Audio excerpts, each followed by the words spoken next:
La Segunda Guerra Mundial ha sido el conflicto más devastador habido en la historia hasta hoy. Las cifras estimadas de muertos oscilan entre los 40 y los 100 millones.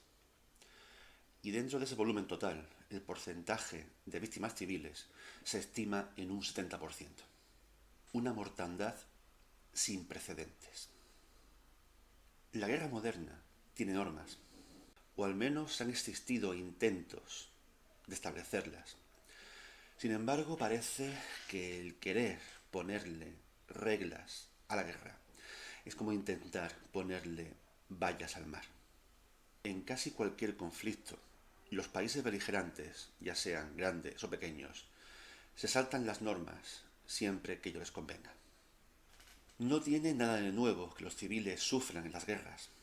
Sin embargo, la Segunda Guerra Mundial conoció un ensañamiento sobre enormes masas de población desconocido hasta ese momento. Al final de la contienda, unos crímenes merecieron más atención que otros. Mucho se ha escrito, por ejemplo, sobre el holocausto de los judíos europeos, pero sin embargo no se ha escrito tanto acerca de la muerte de millones de chinos durante la invasión japonesa.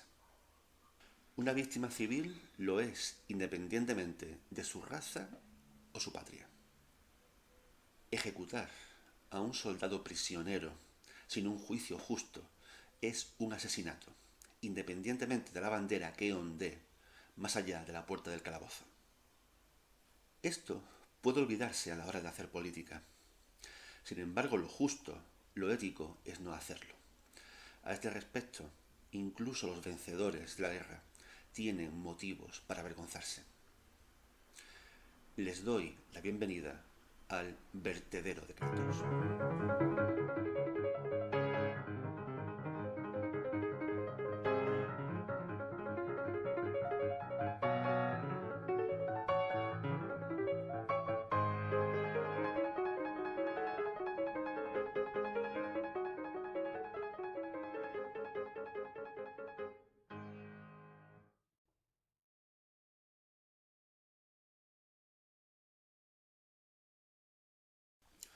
Las llamadas potencias del eje Roma-Berlín-Tokio presentaban ciertas semejanzas entre sí, que influyeron en el modo en el cual se desenvolvieron durante la guerra. Eran estados con un modelo de gobierno dirigido al culto a un líder. Adolf Hitler, Benito Mussolini y el emperador Hirohito. Líderes que prometían un destino glorioso a sus pueblos, un destino que hasta ese momento les había sido arrebatado por enemigos, ya fueran externos o internos. Ya saben, los judíos, los comunistas, los intelectuales. El caso es que compartían resentimiento hacia las potencias vencedoras de la Primera Guerra Mundial. Porque aunque Italia y Japón se habían alineado con ellos en la Gran Guerra, al final de esta no habían sacado mucho en limpio. Y respecto al caso de Alemania, estaba claro, era la gran potencia derrotada, humillada y saqueada. Para alcanzar ese destino glorioso, era precisa la conquista de grandes territorios. En el marco de esa expansión tuvieron lugar hechos atroces, pero no todos. La historia del crimen había empezado mucho antes. Los fascistas italianos y los nacionalsocialistas alemanes marcaron un tipo muy concreto de estrategia, estableciendo grupos paramilitares para crear el terror y eliminar oposición política, al mismo tiempo que daban vibrantes discursos invocando un pasado glorioso, ya fuera la Roma imperial en el caso italiano, o los mitos germánicos, elevados al rango de históricos en el caso alemán. En esos furiosos mensajes se explotaban elementos muy antiguos, como el caso del antisemitismo, y otros traídos por las circunstancias, como los efectos de la crisis de 1929 y del abusivo Tratado de Versalles. Una feroz propaganda predisponía a las masas para seguir ciegamente las directrices del líder. Los camisas negras fascistas sembraron el pánico entre los opositores a las políticas de Mussolini. Sin embargo, en la Alemania nazi se alcanzó un grado de maestría en la criminalización de la política como no se había visto hasta entonces. Después de la promulgación de las leyes de Nuremberg, que determinaban quién era y quién no era judío, y los excluía de la vida social, política y económica, y prácticamente los aislaba, comenzó una brutal campaña de acoso que culminó en 1938 con la Noche de los Cristales Rotos. Un auténtico pogromo con saqueo y destrucción de viviendas, comercios y sinagogas, palizas y asesinatos. Aumentó la presión para que los judíos emigrasen, pero a partir del comienzo de la guerra se pasó a las deportaciones a campos y a guetos, y finalmente al exterminio. Se estima que fueron 6 millones de víctimas, primero en fusilamientos masivos, luego en camiones modificados para funcionar como cámaras de gas, usando los gases de escape, y finalmente en los campos de exterminio. Se elevó el crimen a una escala industrial.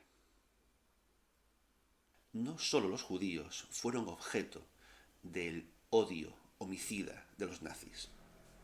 La exaltación de una especie de superhumano alemán llevó al Estado a promover acciones que erradicasen a todo aquel que no cuadrase con ese modelo.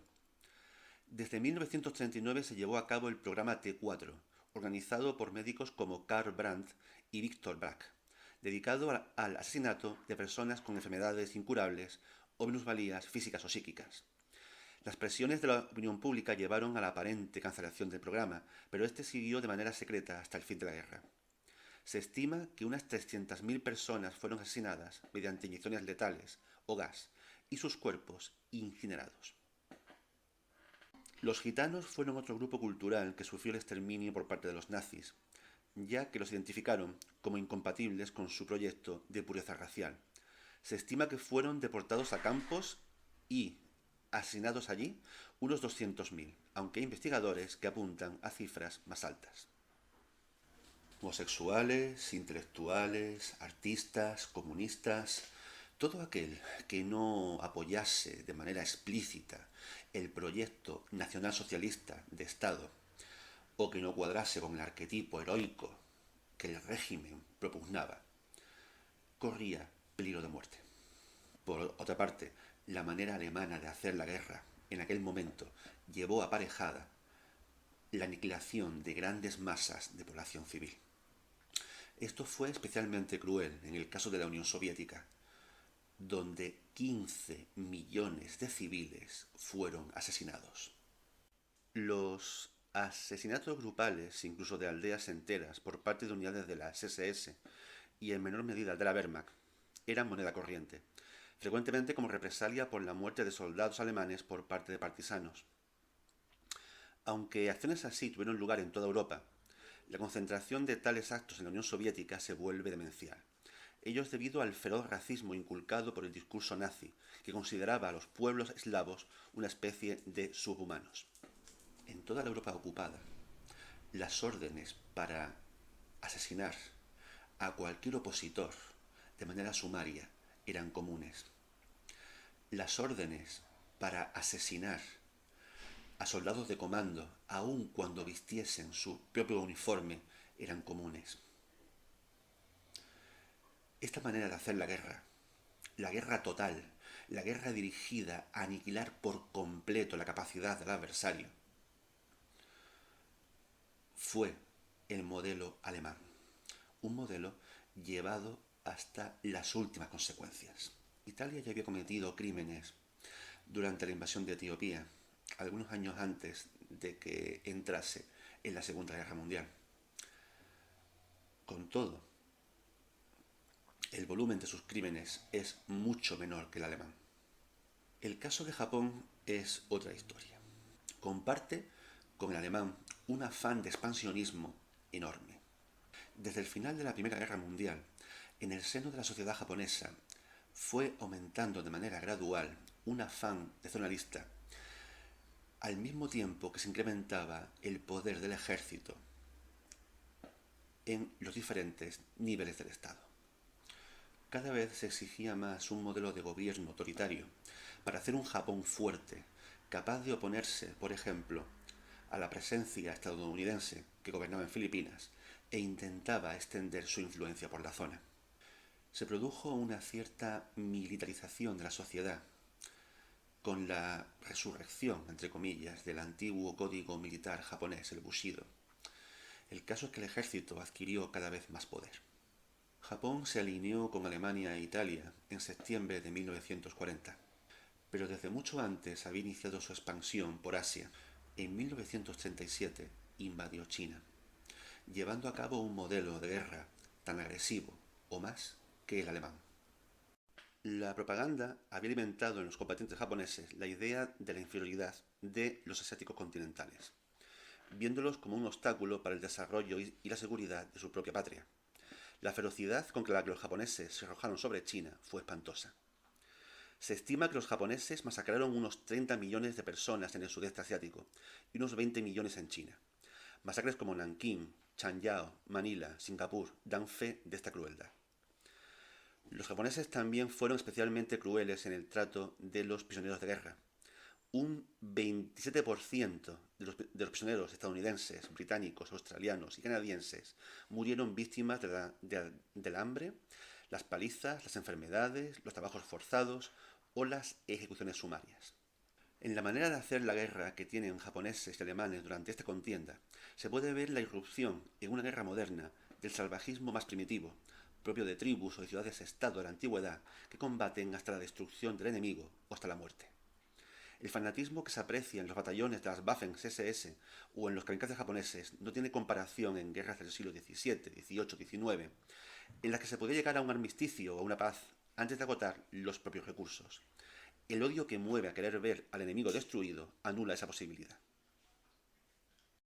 Viendo todo esto, podemos creer que el común de los combatientes alemanes o japoneses estaban totalmente imbuidos de este espíritu patriótico y fanático. Por supuesto, no sería así. Pero hemos de entender que la conformidad es una fuerza muy poderosa incluso en contextos donde no existe una jerarquía. Siempre un individuo dentro de un grupo va a tender a someter su conducta al modelo que impone dicho grupo.